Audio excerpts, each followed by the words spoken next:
Suzy Lamplugh was a 25-year-old London estate agent whose disappearance in 1986 became one of the UK's most haunting missing person cases. Before anything happened to her, she was described as bright, capable, and deeply missed by the people who knew her. And 4 decades later, investigators are still trying to find the truth of what happened to her. In this script, we'll stay with Suzy as a person first, then walk through the final day she was seen, the investigation that followed, and why the case remains unresolved today.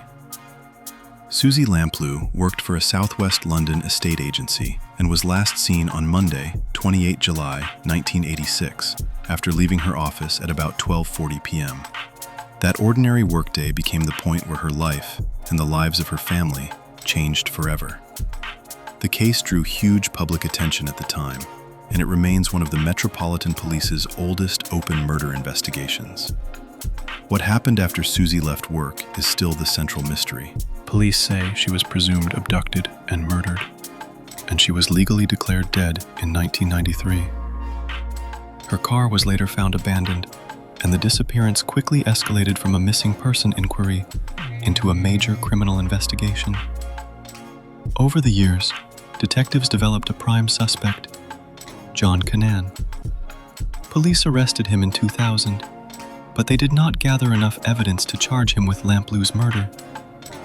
That detail matters because it shows the difference between suspicion and proof.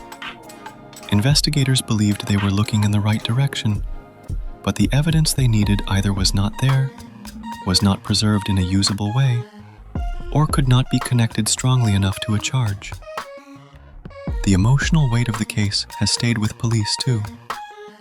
Detective Inspector Teresa Foster, who now leads the Metropolitan Police's cold case homicide team, said the case haunts them because they are so close to the family and still cannot give them answers. She added that the team's priority is finding Suzy's resting place and bringing her back to her family. In 2024, police completed a forensic review of all the significant material available in the case. That review did not uncover any DNA or fingerprints that could move the investigation forward. For a case this old, that result is devastating but not unusual. Evidence collected in the 1980s may not meet modern forensic standards, may no longer exist in a usable state, or may simply not contain the trace material investigators hope to find. Still, the cold case team has not treated the file as closed in practice. Foster said the team remains hopeful that people who knew Lamplugh's killer, or who may have met him, could still come forward with information. She pointed to the possibility that, over time, loyalties can change and someone who stayed silent for years may finally decide to speak. That is not speculation about guilt. It is a recognition of how often old cases move when a witness, relative, or acquaintance decides the cost of silence has become too high. According to police, the team plans to follow up about 30 potential witness leads over the next 12 months. If those leads do not produce useful new information, the case will be classified as inactive. That does not mean the file disappears, or that police stop responding to new information. It means the case will no longer be regularly worked day to day.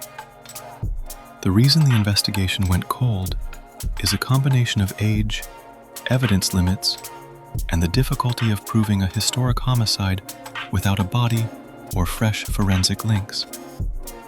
Suzy vanished in a pre-digital era when CCTV coverage was limited, mobile phones did not exist in the way they do now, and forensic technology was far less advanced. Even when a suspect exists, a case can remain unresolved for decades if investigators cannot bridge the gap between suspicion and admissible proof. That is why new forensic developments still matter. Foster said it will take a change in forensics or technology, or a change of allegiance, or someone coming forward to finally move the case forward. In other words, the answer could come from science, from a witness, or from someone choosing to tell the truth after years of silence. What remains unknown is the most painful part. Police still do not know exactly what happened to Suzy after she left work, where she died, or where her body is.